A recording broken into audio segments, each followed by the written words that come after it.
They say blood is thicker than water, but in my experience, greed is the thickest substance of all, capable of choking the life out of any family tie.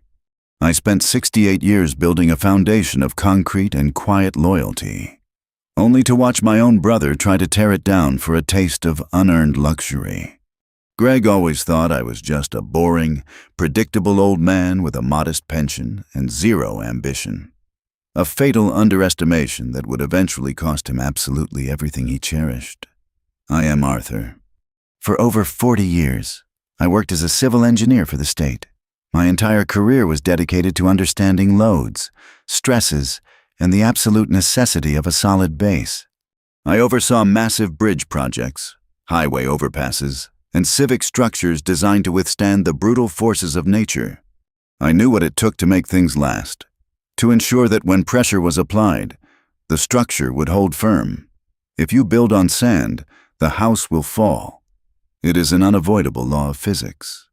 I lived my personal life by those exact same principles. I lived far below my means. I saved diligently from every single paycheck, and I honored my obligations without complaint. My younger brother, Greg, was the exact opposite. He was the architect of illusions, 10 years my junior. Greg was born with a silver spoon that he somehow convinced our parents he had forged himself. He was charismatic, loud, and chronically allergic to hard, honest work.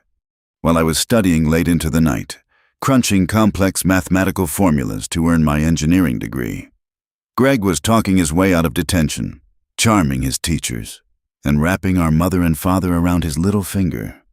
He was the unquestioned golden child. I was the reliable, invisible workhorse. As we grew into adulthood, the pattern only intensified. I built a quiet, stable life. Greg bounced from one spectacular failure to the next. There was the import-export business that collapsed after 8 months, leaving a trail of angry vendors. There was the upscale restaurant venture that went bankrupt before they even finished printing the menus. There was the tech startup that burned through capital without ever producing a single working product. And every single time, our parents bailed him out. They liquidated bonds, they refinanced their own home, and they handed over hundreds of thousands of dollars to save Greg from the consequences of his own staggering arrogance. The real test of our family foundation, however, began 5 years ago. Our father was diagnosed with severe, cascading heart failure. The physical decline was slow, agonizing, and required a level of daily commitment that shattered my normal routine. Our mother, always fragile and deeply dependent on my father, simply crumbled under the heavy emotional weight of his terminal illness. I was the one who decided to retire 2 years early to step in and manage the crisis. For 5 long years, my life became a rigid, exhausting schedule. I woke up at 5 in the morning every single day. I managed a complex spreadsheet of 52 different weekly medications. I drove to endless specialist appointments, handled middle-of-the-night emergency room runs, and sat through the heavy, quiet sorrow of watching the strongest man I ever knew waste away in a hospital bed set up right in the middle of their living room. Where was Greg during this waking nightmare? He was busy chasing his next big, vague business venture. He lived 3 states away at the time, though the distance was far more emotional than geographical. He would call occasionally, usually on a Tuesday afternoon when he knew I was drowning in medical insurance paperwork, to offer hollow, practiced apologies about how incredibly busy his schedule was. He managed to fly home for Thanksgiving dinner and maybe showed his face for a few hours on Christmas Eve. But his rare visits were never about spending quality time with our dying father. They were highly strategic missions. He would pull into the driveway in a leased German sports car, wearing a custom suit that cost more than my monthly grocery budget. I would watch silently from the kitchen as Greg cornered Dad in the den, his voice dropping low, his hands gesturing wildly as he pitched yet another guaranteed return scheme. He was asking for money from a dying man.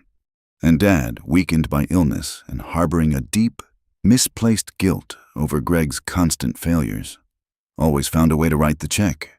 I knew exactly what Greg was doing during those brief, whispered conversations, but I held my tongue for the sake of peace, a silence I would later weaponize when the perfect time arrived. Dad died on a freezing cold morning in February. The house immediately felt entirely empty, and our mother lost her only anchor to reality. Her profound grief quickly morphed into early-stage dementia. She became easily confused, deeply paranoid about strangers, and intensely vulnerable to suggestion. That is exactly when the most miraculous transformation occurred. The prodigal son suddenly returned. Greg abruptly packed up his life, moved back to our hometown, rented a flashy downtown apartment he clearly could not afford, and inserted himself directly into the very center of our mother's fragile life. At first, I was deeply relieved. I was physically and emotionally exhausted, completely burned out from half a decade of relentless, grueling caregiving. Greg sat me down at the kitchen table, looking at me with unshed tears in his eyes, and told me that it was finally his turn to shoulder the heavy burden. He placed a heavy, reassuring hand on my shoulder. He told me I had sacrificed enough of my life, that I had been a saint, and that I desperately needed to rest. He offered to handle Mom's overwhelming mountain of paperwork, manage the rotating schedule of home health aides, and take over the stressful day-to-day operations of the house. Like an absolute fool, I believed the performance. I took a massive step back, finally exhaling a breath I felt I had been holding in my chest for 5 agonizing years. But Greg was not stepping up to care for our mother. He was stepping in to build an impenetrable fortress around her. Within 3 weeks, the locks on Mom's front and back doors were changed. When I questioned him, Greg claimed she kept wandering out into the street at night, which was a blatant lie I knew she was physically incapable of doing. When I called the house phone to check in on her, Greg would intercept the call, telling me in a hushed, urgent voice that she was sleeping, or that she was too agitated and confused to speak with anyone. The experienced, highly compassionate nurses I had personally vetted and hired were abruptly fired. They were replaced by cheaper, indifferent, heavily scheduled aides whom Greg strictly instructed to report directly and only to him. I tried to drop by unannounced, but Greg always had an airtight excuse ready at the door. The visiting doctor was there examining her. She was having a particularly bad cognitive day, or she simply did not want to see anyone but him. He was methodically, ruthlessly cutting me out of the picture, isolating her from the only person who actually had her best interests at heart. The most disturbing part was the sudden flurry of legal and financial activity.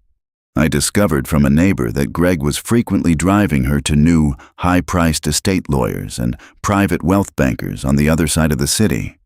He was dragging a confused, grieving 82-year-old woman, who barely knew what day of the week it was, all over town to sign thick stacks of documents. When I finally cornered him in the driveway and demanded to know what on earth he was doing, he just smiled his slick, practiced salesman smile. He patted my arm and smoothly explained that he was simply organizing her complex estate to protect us both from massive government inheritance taxes down the road. He told me not to worry my tired head about it. He was taking care of everything for the family. He was, in reality, setting the stage, rapidly laying the groundwork for a betrayal so profound it would permanently sever our family tree, completely unaware that in his blind greed, he was meticulously digging his own inescapable grave. The polished mahogany doors of the law firm felt impossibly heavy and cold, standing like a solid barrier between a lifetime of my quiet devotion and a devastating, life-altering revelation. I had spent the last 14 months trying to pick up the shattered pieces of my life after our mother finally passed away, joining our father in whatever comes next. The grieving process was exhausting, a dull ache that settled deep into my bones, but there was also a tiny, undeniable sliver of relief. The relentless, crushing weight of caregiving was finally over. Now, it was time to close the final chapter of our parents' legacy, a process I naively assumed would be straightforward and fair. The family estate was not insignificant. My parents were children of the Great Depression, meaning they pinched every single penny until it screamed. Over 50 years, they had accumulated a respectable amount of liquid assets, a beautiful suburban home completely paid off, and their crown jewel, a massive piece of commercial real estate located right in the heart of the downtown business district. Our father had purchased the land dirt cheap in the late 70s and built a solid, block-long retail center. It was currently leased to a major national hardware chain on a 30-year ironclad contract. The property alone was appraised at just over $4 million. Combined with the house and the cash, the total estate hovered right around $5 million. For my entire life, the understanding was always a perfect 50-50 split. It was the only fair way, the standard operating procedure for a family with 2 sons. I walked into the offices of Sterling and Vance expecting exactly that, Mr. Sterling was a painfully thin man with silver hair and a deeply serious demeanor. His office smelled of old paper, expensive leather, and stale coffee. Greg arrived 15 minutes late, loudly complaining to the receptionist about the downtown traffic. He strode into the room wearing a sharply tailored navy blue suit, a massive silver watch gleaming on his wrist, and a pair of designer sunglasses pushed up into his perfectly styled hair. He looked entirely too relaxed and vibrant for a man who had just buried his mother. He clapped me hard on the shoulder, flashed a brilliant, entirely hollow smile, and sank heavily into the plush leather chair next to mine. Mr. Sterling cleared his throat, adjusted his wire-rimmed glasses, and opened a thick manila folder resting squarely in the center of his desk. He did not pull out the familiar, blue-bound will that my parents had drafted over a decade ago, the one I had securely stored a copy of in my own fireproof safe. Instead, he pulled out a crisp, bright white packet of paper. It looked brand new. Sterling looked at me with an expression that I could only describe as profound, uncomfortable pity. He began to read. At first, it was standard legal jargon, the usual preamble about being of sound mind and body. But then came the date of the execution. The document had been signed, notarized, and filed exactly 3 weeks before our mother suffered her final, fatal stroke. 3 weeks. Right at the absolute peak of her dementia, during the exact window of time when Greg had completely barred me from entering the house, claiming she was too violently agitated to see anyone. The room seemed to tilt slightly on its axis as the lawyer read the distribution of assets. To my eldest son, Arthur, I leave the sum of $20,000, in deep gratitude for his help around the house during my declining years. Help around the house? The phrase hit me like a physical blow to the stomach. 5 years of waking up at 5 in the morning, managing complex medical equipment, bathing my dying father, and sacrificing my own career and personal life, reduced to the status of a briefly hired handyman receiving a modest tip. The entirety of the remaining estate, Sterling droned on, his eyes firmly glued to the paper, refusing to meet my gaze, including all liquid capital, the primary family residence, and the commercial holding company operating the downtown retail center. I leave to my youngest son, Gregory. I sat perfectly still, my engineering mind rapidly processing the brutal mathematics of the betrayal. 95% to Greg, less than 0.5% to me. The sheer audacity of the theft was breathtaking. Mr. Sterling then reached into the folder and handed me a small, sealed envelope.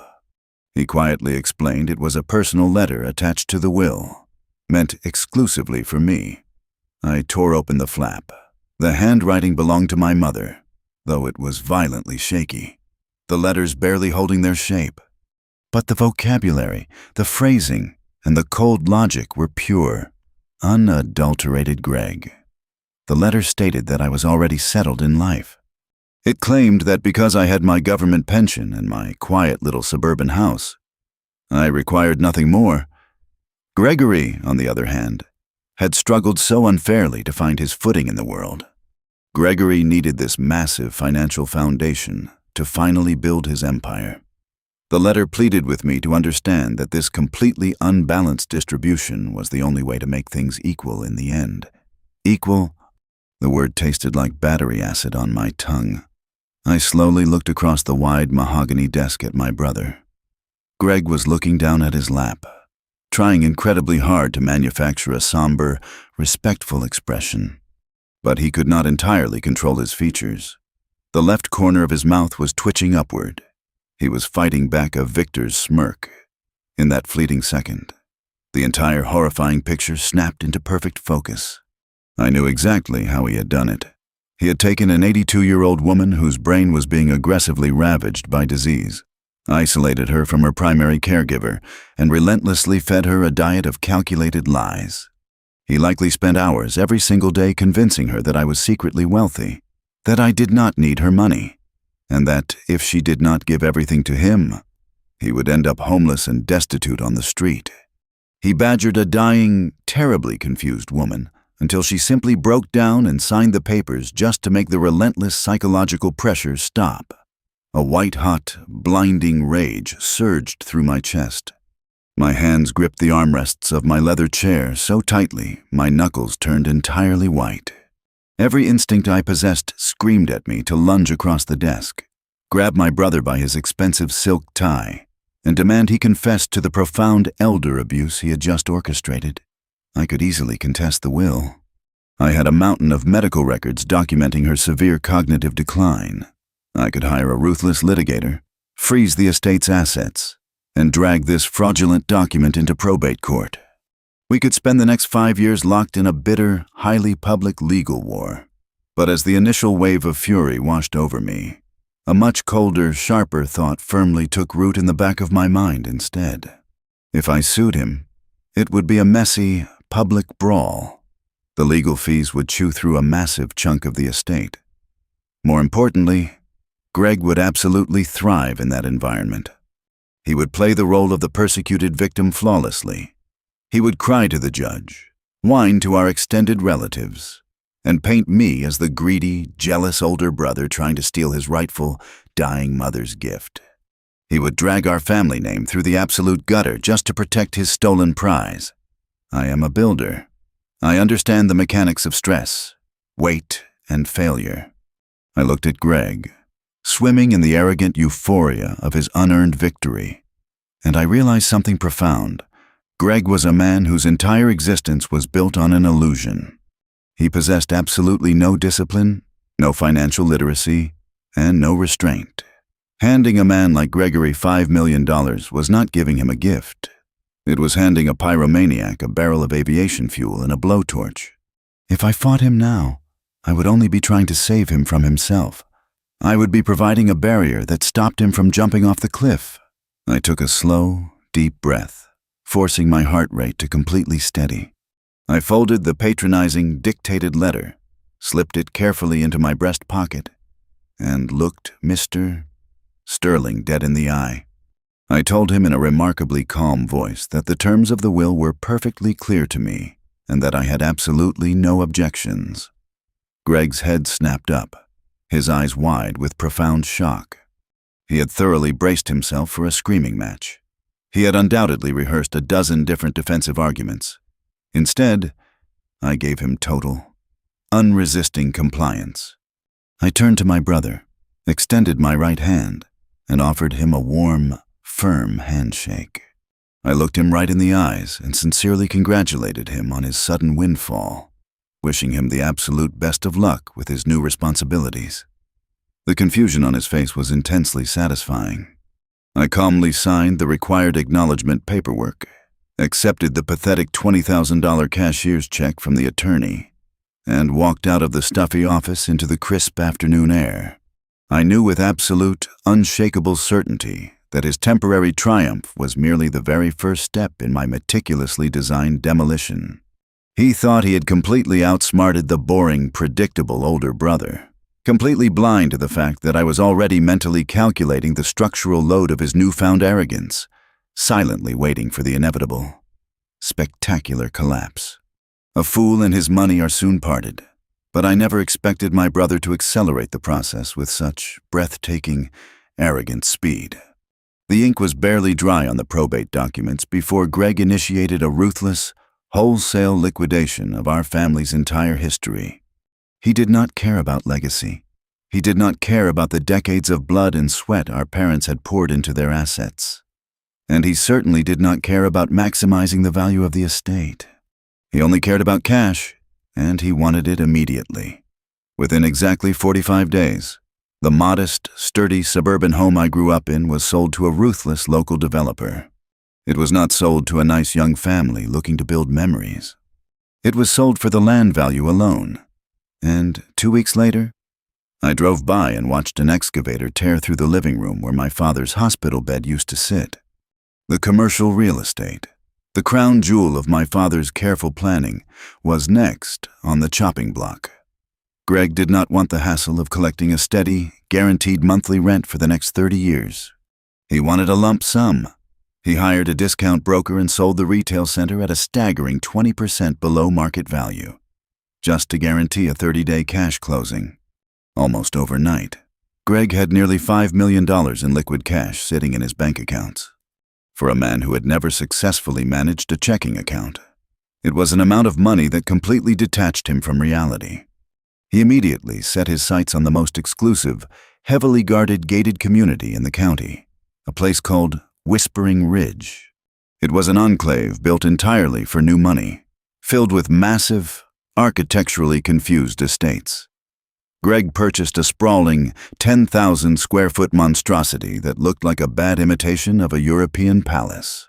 It had imported Italian marble floors, towering Roman columns that served absolutely no structural purpose, and an 8-car garage to house the fleet of luxury vehicles he was rapidly leasing. 6 months after the brutal reading of the will, an envelope arrived in my mailbox.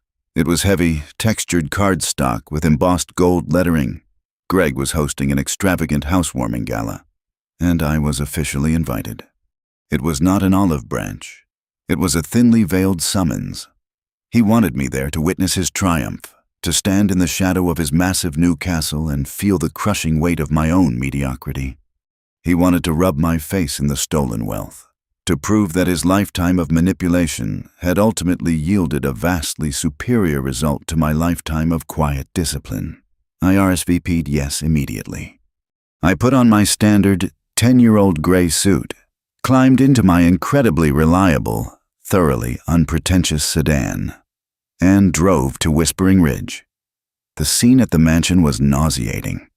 I was stopped at a towering iron gate by private security, checked off a digital list, and directed up a winding driveway lined with perfectly manicured, aggressively expensive exotic landscaping.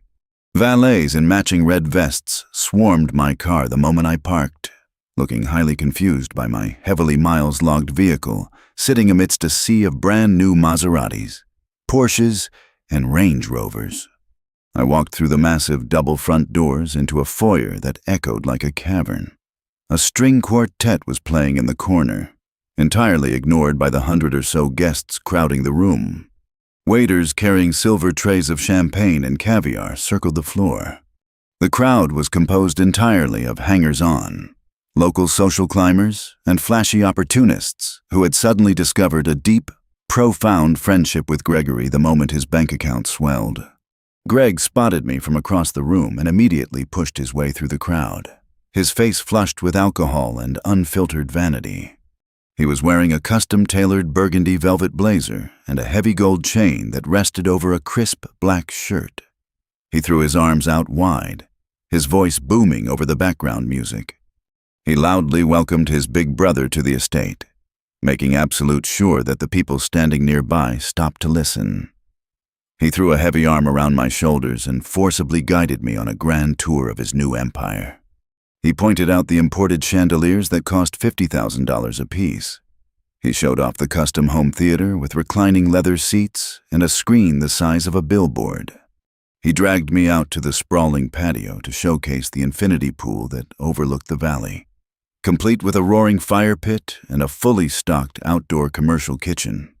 Throughout the entire agonizing tour, I simply nodded and smiled, playing the role of the awestruck, defeated sibling flawlessly, knowing deeply that every single dollar he boasted about was a heavy, unstable brick adding to a fatally flawed load-bearing wall. After an hour of his suffocating ego, Greg grew bored with my lack of visible jealousy and wandered off to impress a group of young, heavily perfumed women by the wet bar. I took the opportunity to retreat to a quiet, dimly lit corner of the massive outdoor patio. I leaned against a stone balustrade, sipping a glass of club soda, silently calculating the staggering monthly maintenance costs of the property alone. Property taxes, utility bills, landscaping, pool maintenance, and security. It had to be burning through tens of thousands of dollars every single month.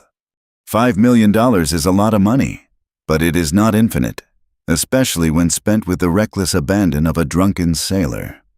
A man stepped out of the shadows, exhaling a thick cloud of cigar smoke. He was a heavily built man in his late 50s, his face red and sweating slightly in the cool evening air. He held a crystal glass filled to the brim with amber liquor. We exchanged brief nods, the universal greeting of two older men seeking refuge from a loud, obnoxious party. He introduced himself as Marcus, a local commercial real estate developer. He asked how I knew the host, and I quietly mentioned that Greg was my younger brother. Marcus let out a sharp, barking laugh, taking a long pull from his glass. Marcus was significantly intoxicated, his professional filter completely dissolved by premium scotch. He leaned in close, his breath smelling heavily of alcohol and expensive tobacco, and told me that my brother was an absolute piece of work. He chuckled, shaking his head, and began to gossip with the loose lips of a man who loved watching a train wreck from a safe distance. Marcus revealed that he had actually bid against Greg for the commercial retail center my parents owned. He told me Greg had taken a terrible deal, leaving hundreds of thousands of dollars on the table just to close fast. But that was not the most fascinating piece of information Marcus offered. As he continued to ramble, complaining about the tacky Roman columns Greg had added to the facade, Marcus casually mentioned the financing. I stopped drinking my club soda. I asked him to clarify, playing perfectly dumb, asking why Greg would need financing when he just inherited millions in pure cash. Marcus laughed so hard he nearly spilled his drink. He tapped his temple with a thick finger and explained that Greg wanted to play the role of a massive venture capitalist. Greg had taken a huge chunk of the cash inheritance and sunk it into 3 highly speculative, flashy startup businesses in the city: a high-end fitness club, a boutique marketing agency, and a luxury car rental service. To fund the extravagant purchase of this 10,000-square-foot mansion and the subsequent millions in ridiculous renovations, Greg did not pay cash. He used his remaining liquid assets as collateral to take out a massive, highly leveraged mortgage.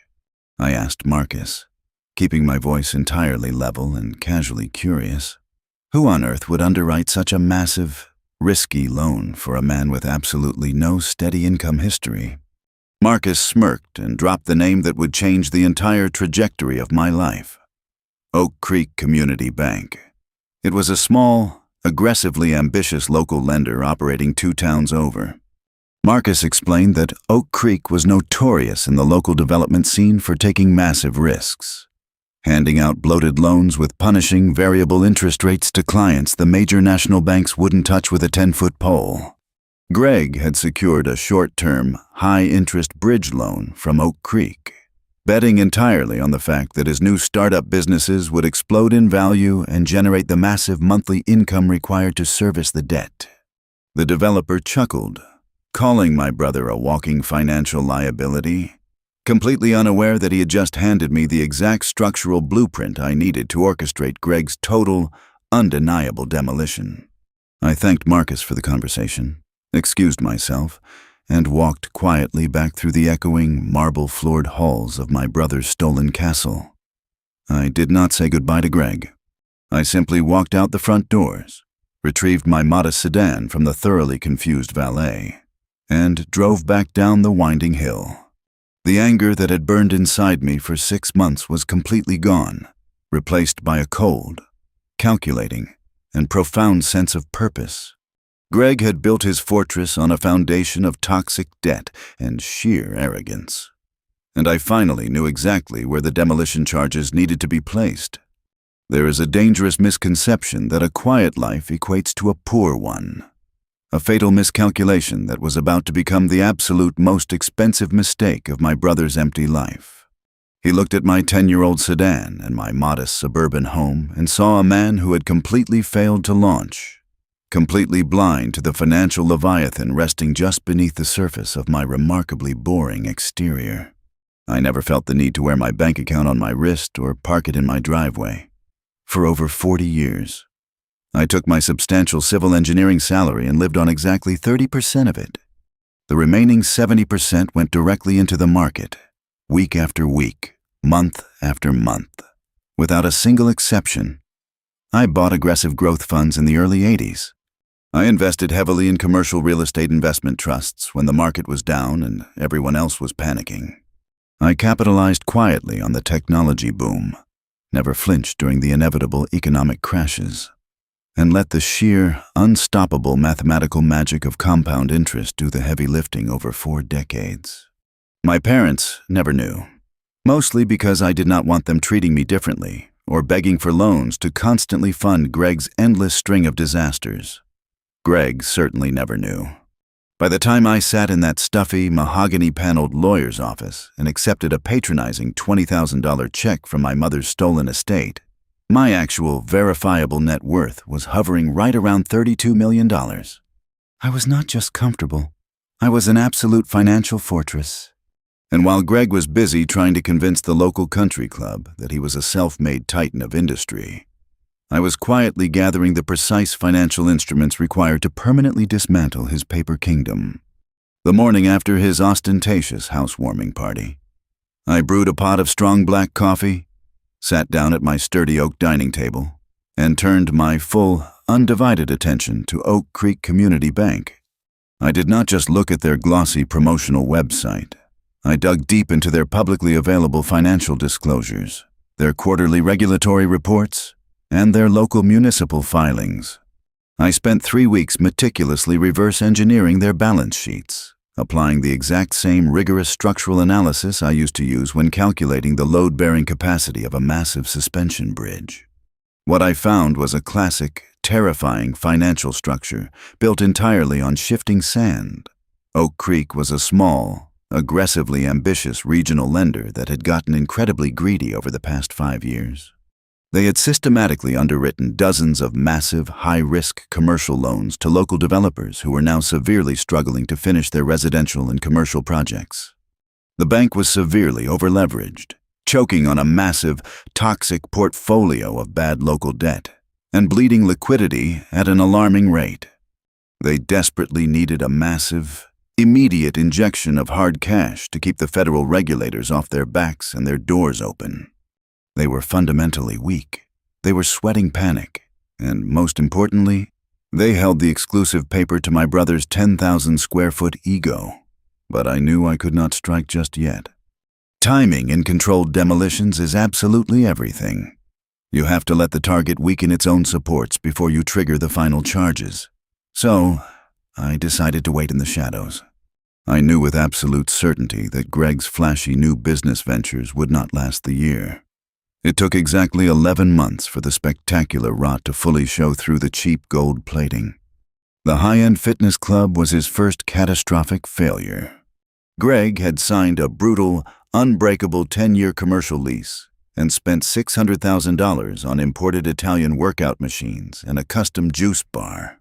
But he completely refused to hire experienced, competent management. He treated the club like his personal VIP lounge, completely alienating the actual paying clientele. The boutique marketing agency lasted exactly 8 months before a massive, highly public lawsuit from an unpaid, furious vendor completely drained its operating accounts. The luxury car rental service was the fastest to die, bleeding exorbitant daily insurance premiums while the expensive inventory sat totally idle in a dusty warehouse because Greg priced the rentals far above the local market rate. Greg was hemorrhaging money at a rate that would make a seasoned Wall Street trader violently ill. To keep the massive mansion running, he started pulling massive cash advances on high-yield credit cards just to pay the punishing monthly interest on the bridge loan he had taken from Oak Creek. He was robbing Peter to pay Paul, and Paul was rapidly running out of patience. He actually believed the local bank managers would simply grant him endless extensions because of his charming personality and his expensive suits, remaining completely unaware of the invisible, deeply patient predator currently circling his distressed debt. I watched from a comfortable, silent distance as the flashing warning signs began to violently escalate. Delinquent property tax notices became public record at the county courthouse. I made it a habit to casually drive past his favorite high-end downtown steakhouse on Tuesday evenings, and I quickly noticed that only one of his leased luxury cars was ever parked out front anymore. The others had quietly vanished in the middle of the night, undoubtedly returned to the dealership or forcibly repossessed by angry, unpaid creditors. One afternoon, I happened to be at the local hardware store picking up some garden supplies when I spotted Greg in the parking lot. He did not see me. He was standing outside his remaining heavy SUV, screaming into his mobile phone. His face was a deep, unhealthy shade of purple, the veins in his neck bulging against the tight collar of his designer shirt. I could not hear the exact words he was shouting, but the frantic, desperate body language was a universal language. The heavy, suffocating weight of his massive financial obligations was finally beginning to crush his chest.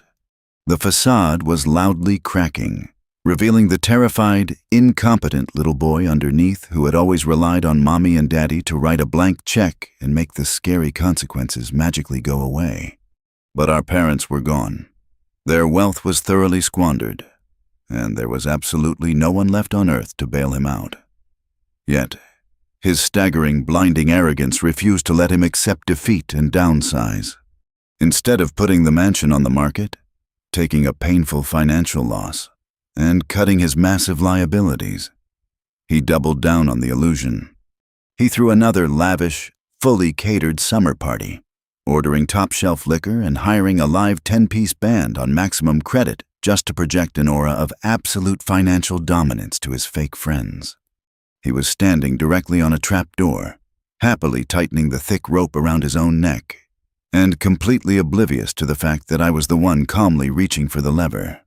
There is a precise moment in every structural collapse where the load finally exceeds the absolute limit of the foundation, a silent fraction of a second before the catastrophic failure becomes visible to the naked eye. My brother was currently living inside that invisible, doomed fraction of a second.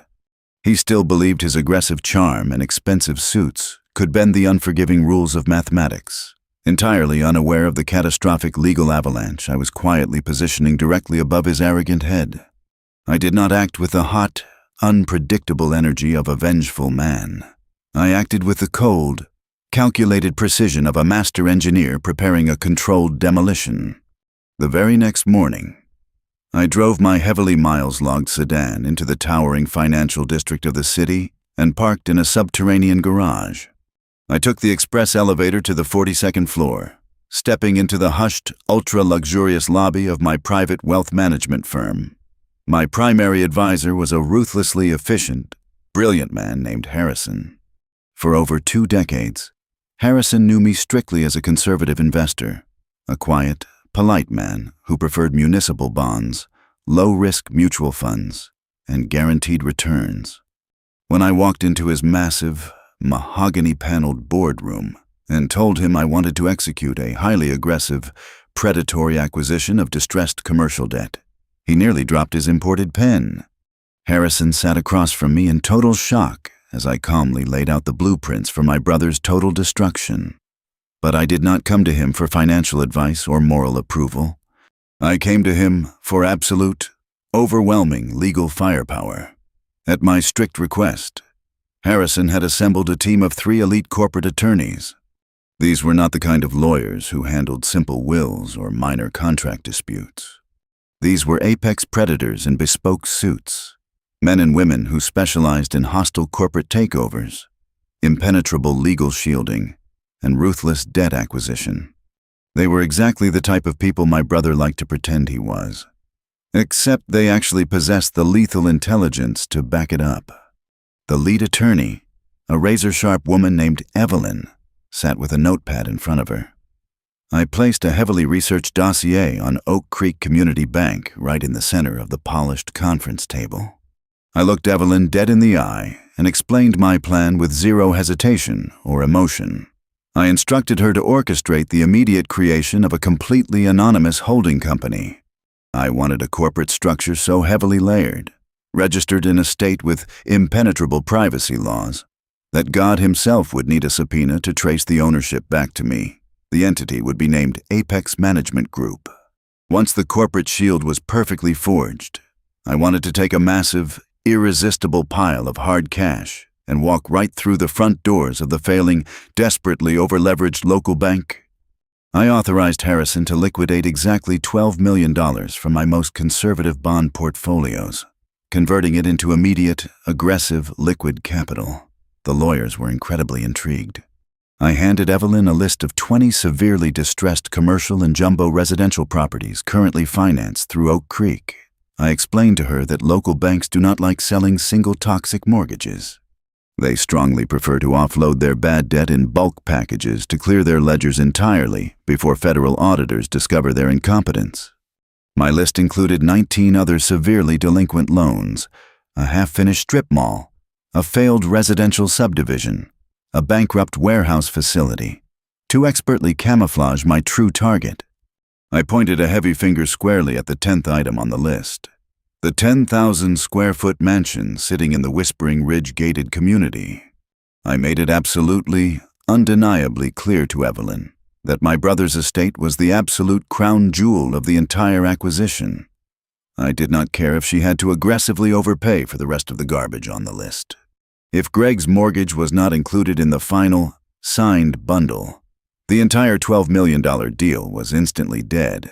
The execution of the plan was a terrifyingly beautiful symphony of corporate violence. Oak Creek Community Bank was bleeding liquidity from a dozen different self-inflicted wounds. When Evelyn's team approached their board of directors representing an anonymous, cash-rich holding company eager to buy up their worst, most toxic assets, the bank executives practically wept with relief.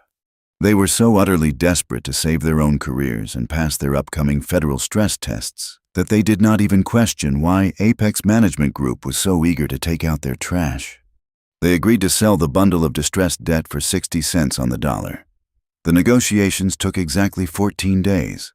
During that incredibly tense 2-week window, I went about my normal, remarkably boring life.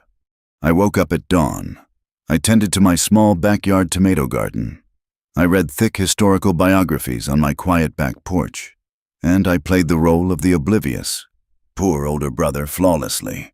The irony was physically intoxicating, right in the middle of those 14 days of delicate legal negotiations. My cell phone rang. It was Greg. He sounded frantic, a terrifyingly sharp edge of panic bleeding through his normally smooth, practiced voice. He asked me for a temporary, tiny loan of $50,000 to cover an unexpected tax hiccup. He swore on our dead mother's grave that he would pay me back in exactly 2 weeks. I listened to his desperate, pathetic lies, sitting at my worn kitchen table, fully aware that a team of $300 an hour lawyers was currently drafting the exact documents to buy the massive, suffocating roof right over his head. I lowered my voice, playing the deeply sympathetic but financially crippled older brother perfectly. I told him my modest government pension check was barely covering my utility bills this month, and that the rising cost of groceries had completely wiped out my minor savings. I told him I was so incredibly sorry, but I simply could not help him. Greg cursed at me under his breath, called me a useless old man, and violently ended the call. He hung up the phone in total disgust, entirely unaware that the boring, useless old man he had so casually discarded was currently sitting across town, aggressively buying the very ground beneath his expensive Italian leather shoes. The final closing happened on a heavily overcast Tuesday morning. I sat quietly in Harrison's office, sipping a cup of average black coffee, as Evelyn slid a massive, intimidating stack of heavily formalized legal documents across the pristine desk.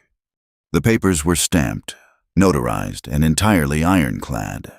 I picked up my favorite, simple metal pen and carefully, deliberately signed my name on the final page of the master agreement.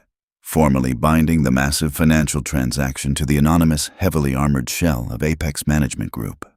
With that single, quiet signature, the legal landscape of our family completely shifted, though my brother would not feel the devastating earthquake for another few months. Oak Creek Community Bank surrendered all rights, all privileges, and all control over my brother's massive, toxic mortgage. Apex Management Group was now the sole, uncontested legal proprietor of the debt. I stood up from the massive oak desk, thanked Evelyn and Harrison for their absolute discretion, and placed the master file carefully into my worn leather briefcase. Walking out of that glass tower, I did not just feel like a wealthy man.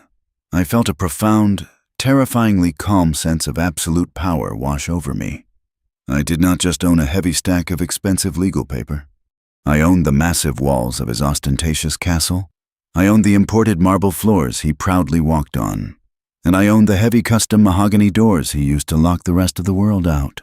I was legally the primary, undisputed master of his entire financial life, hiding perfectly behind a massive wall of corporate red tape. The trap was meticulously set. The heavy steel jaws were locked firmly in place, and all I had to do now was wait patiently in the shadows for Greg to inevitably miss his next massive payment, triggering a ruthless sequence of legal events he could not possibly charm his way out of. The trap was now fully armed and buried deep beneath the imported marble floors of his fake palace, just waiting for the arrogant king to take his final, fatal step.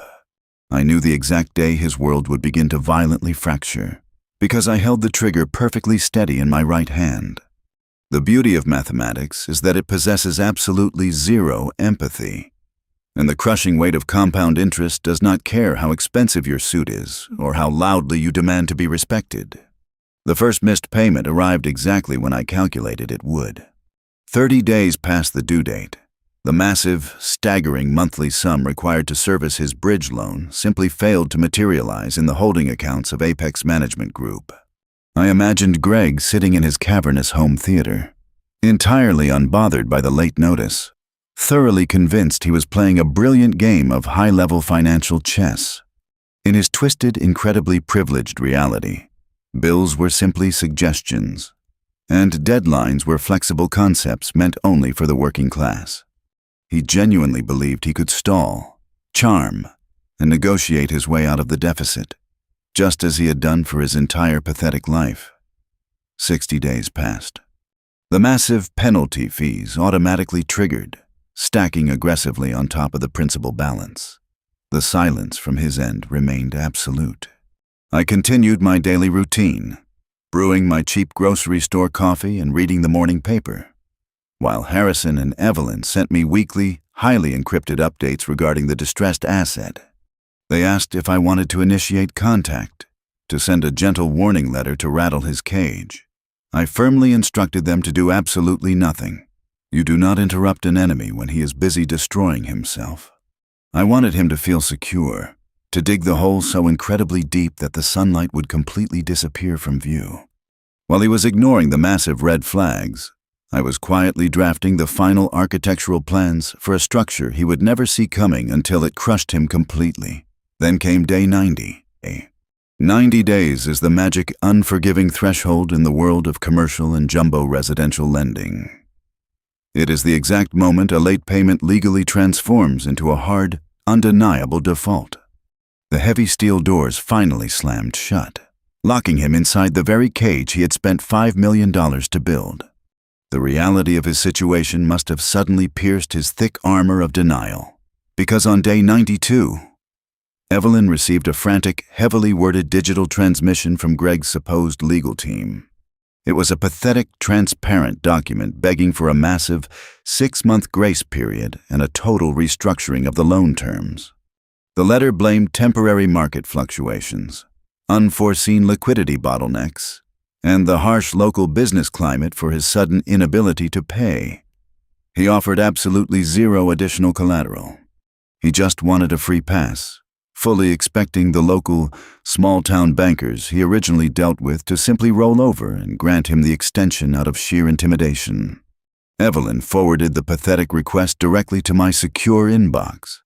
I sat at my solid oak dining table, reading the desperate, sweating words of a man who suddenly realized he was drowning. I did not feel a single ounce of pity.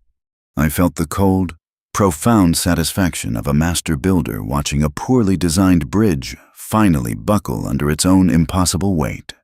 I picked up the phone, called Evelyn, and gave her a single, brutal directive. I told her to deny the request entirely. No negotiations, no counteroffers, no sympathetic language.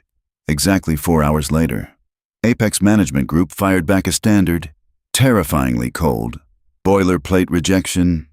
The holding company demanded immediate payment in full for all past due balances, including all maximum penalty fees, within exactly 48 hours, or severe legal action would commence. The denial absolutely shattered Greg's fragile reality. Evelyn's private investigators, whom I had authorized to keep a very loose, entirely legal eye on the property, painted a magnificent picture of the immediate fallout.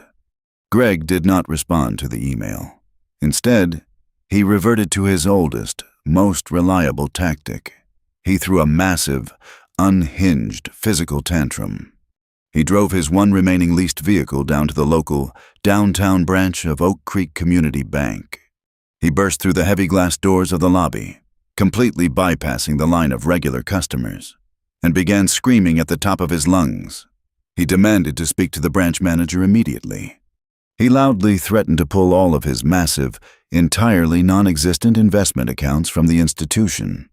He slammed his fists on the pristine marble counter, his face a violent, unhealthy shade of red, demanding to know why they were suddenly treating their most valuable VIP client like a common criminal over a simple, temporary cash flow issue. The branch manager, a highly nervous man in his late 50s, quickly ushered Greg into a private glass-walled office to stop the embarrassing public scene. I only wish I could have been a fly on that wall to see the exact moment the blood completely drained from my brother's face. The manager pulled up the heavily restricted file on his computer terminal, deeply confused by Greg's massive outrage. The manager stuttered, adjusting his glasses, and quietly explained to my furious brother that Oak Creek Community Bank no longer held the paper on his estate. He explained that his toxic debt, along with a dozen other severely distressed local assets, had been bundled and sold off to a private, anonymous holding company months ago. Greg abruptly stopped screaming. He demanded a name, a phone number, a physical address, a human being he could take out to an expensive steakhouse and magically manipulate. The manager nervously handed him a single sheet of paper with the name Apex Management Group and a generic, dead-end post office box registered in a state completely outside his reach. Greg was suddenly dealing with a faceless, completely impenetrable corporate ghost. He could not charm a post office box. He could not intimidate a holding company that possessed infinite legal resources. For the very first time in his pampered, deeply insulated life, his silver tongue was entirely, humiliatingly useless. The updates from Harrison's team became my absolute favorite part of the week.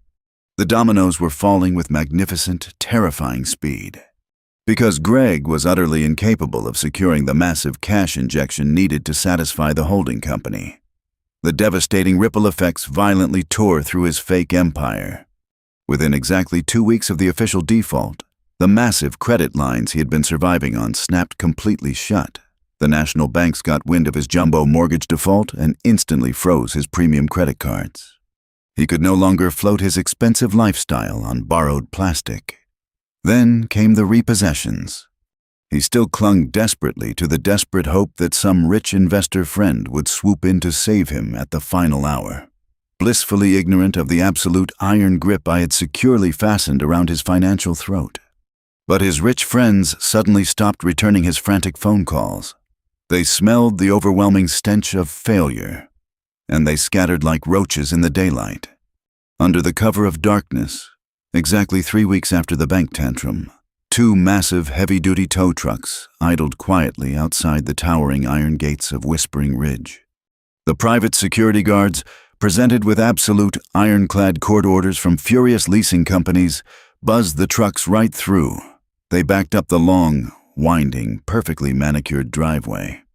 They hooked up his aggressively expensive German sports car and the massive, custom-ordered, heavy luxury SUV.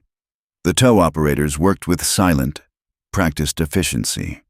Greg woke up the next morning, opened his massive, custom mahogany front doors, and stared out at a completely empty, echoing cobblestone driveway. He was completely trapped in a 10,000-square-foot prison of his own making, utterly devoid of transportation, stripped of his credit, and rapidly running out of food. The structural load had finally, undeniably, exceeded the capacity of the foundation. The walls were loudly cracking, the roof was violently bowing inward, and the massive, catastrophic collapse was now merely days away. The sharp, echoing crack of a heavy industrial staple gun driving steel into custom mahogany is not a sound most people associate with profound justice. But for me, it was the glorious opening chord of a long-awaited symphony. I knew exactly how he would react to the public humiliation, precisely because I had spent my entire adult life meticulously studying his deep-seated cowardice, accurately predicting the exact desperate path he would take when his stolen fortress finally crumbled. Evelyn and her team of corporate sharks did not send a polite letter in the mail.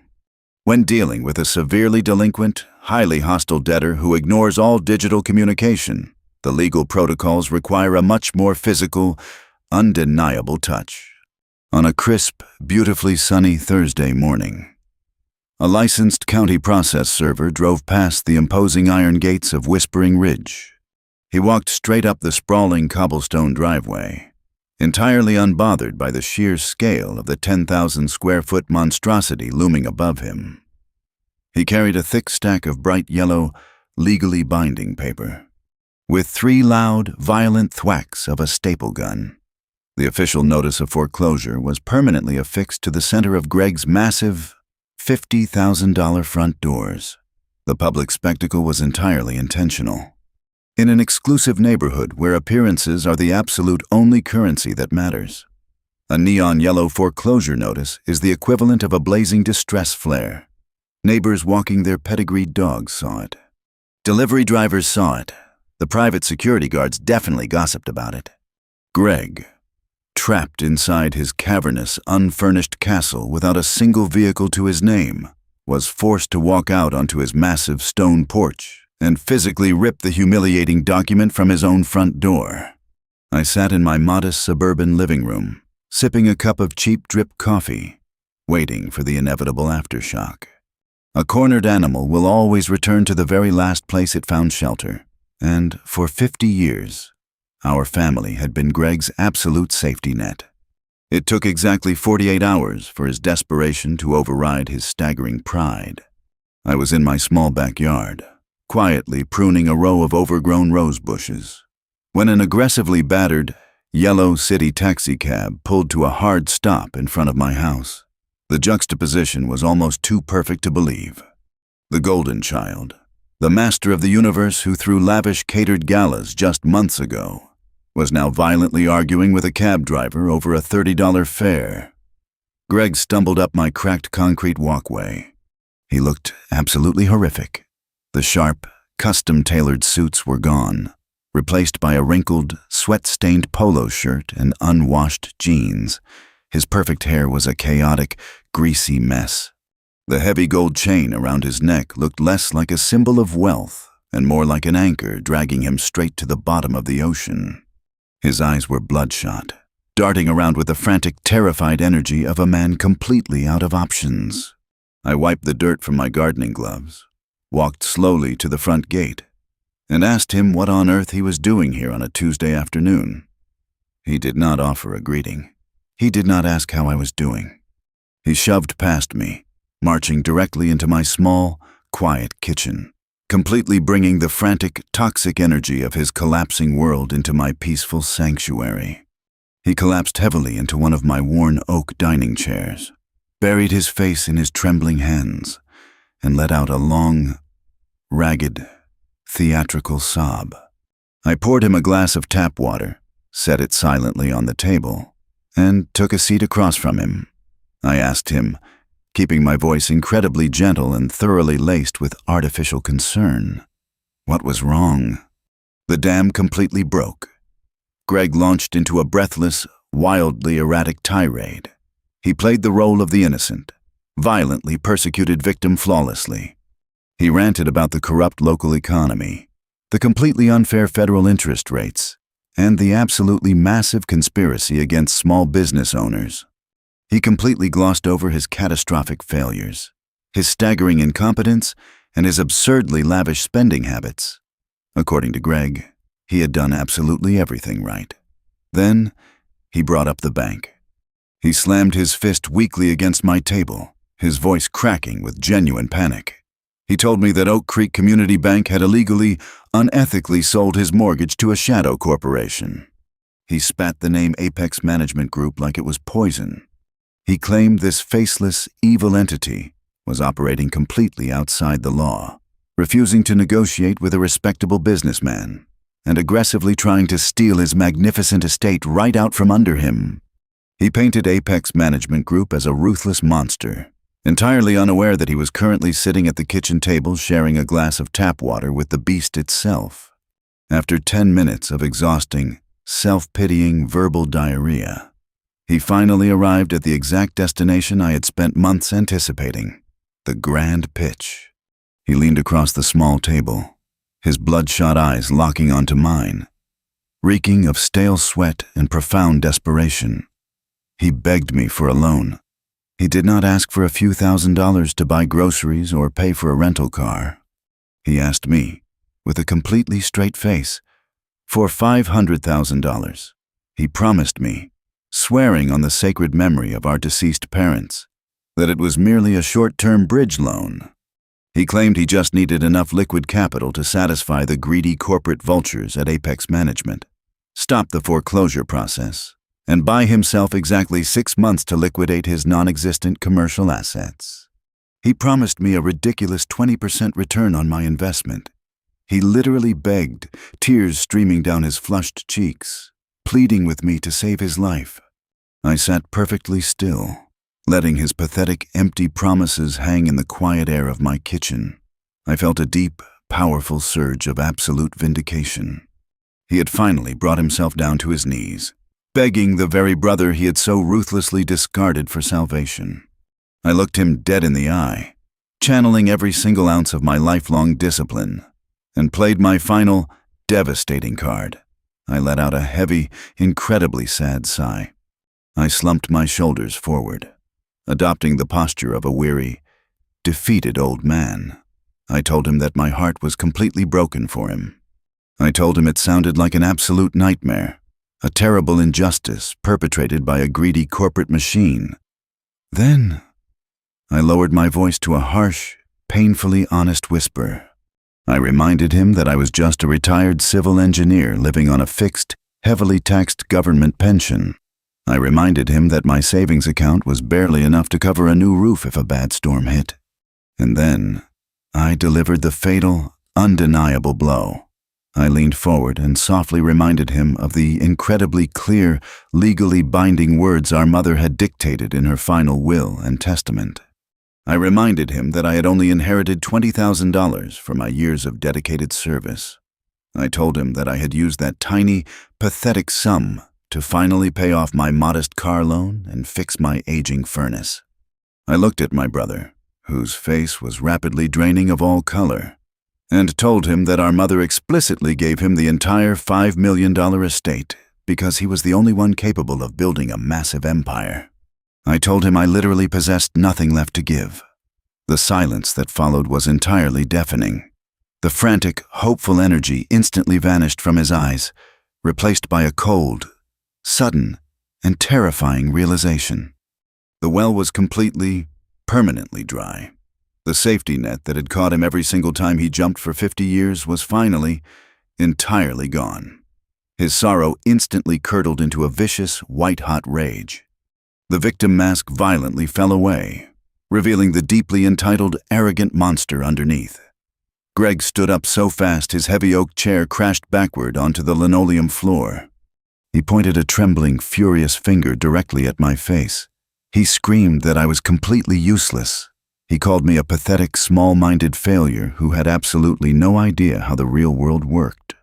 He shouted that our parents were entirely right to cut me out of the will, because I was nothing but a timid, boring coward who would never achieve a single great thing in my entirely meaningless life.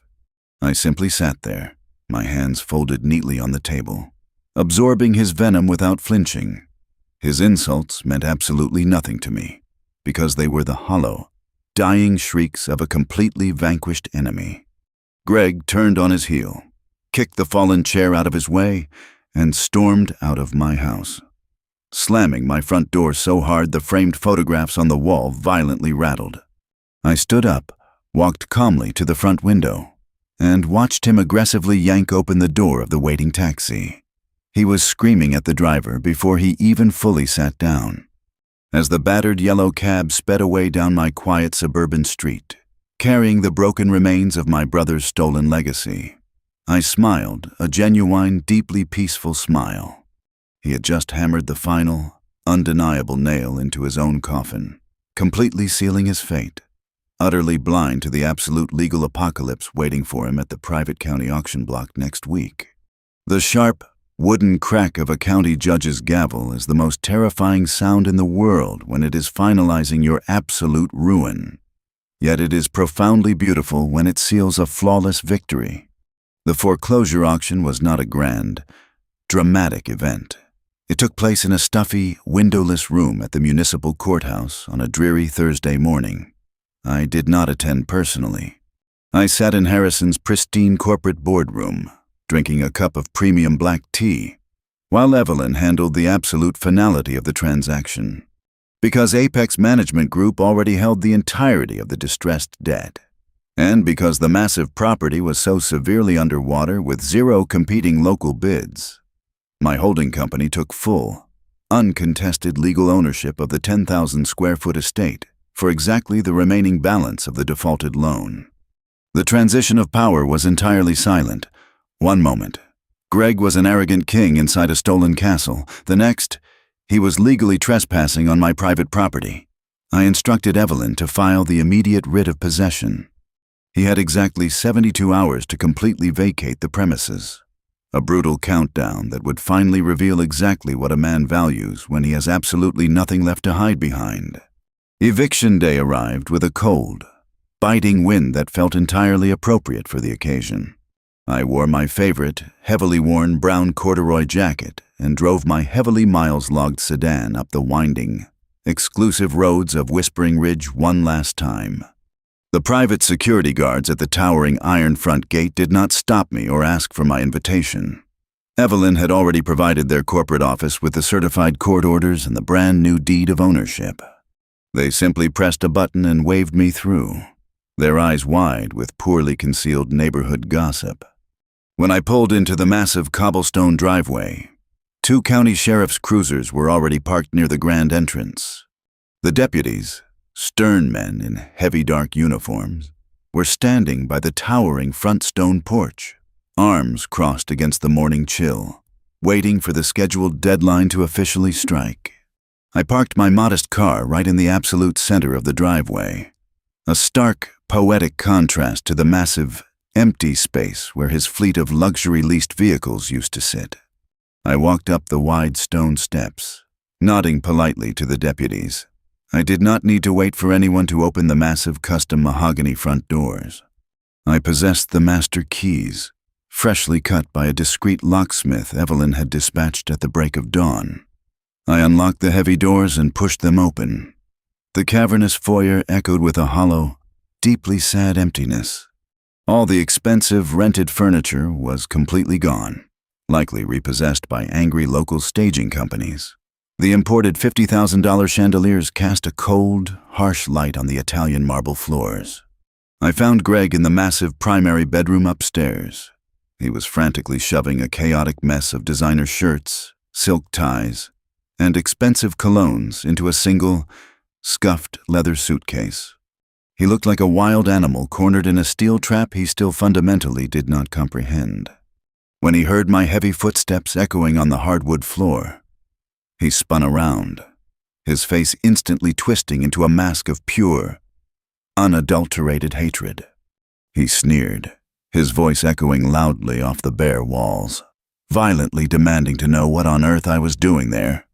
He loudly accused me of coming to gloat, to kick a highly successful businessman while he was experiencing a minor, temporary setback. He shouted that the evil corporate vultures had finally managed to temporarily steal his home, and he ordered me to get out of his sight immediately before he called the police and had me arrested for trespassing. I did not raise my voice. I did not match his frantic, chaotic, terrified energy. I reached into the inner pocket of my brown corduroy jacket and slowly pulled out a crisp, white envelope. I carefully removed the heavy, watermarked master deed from the fold.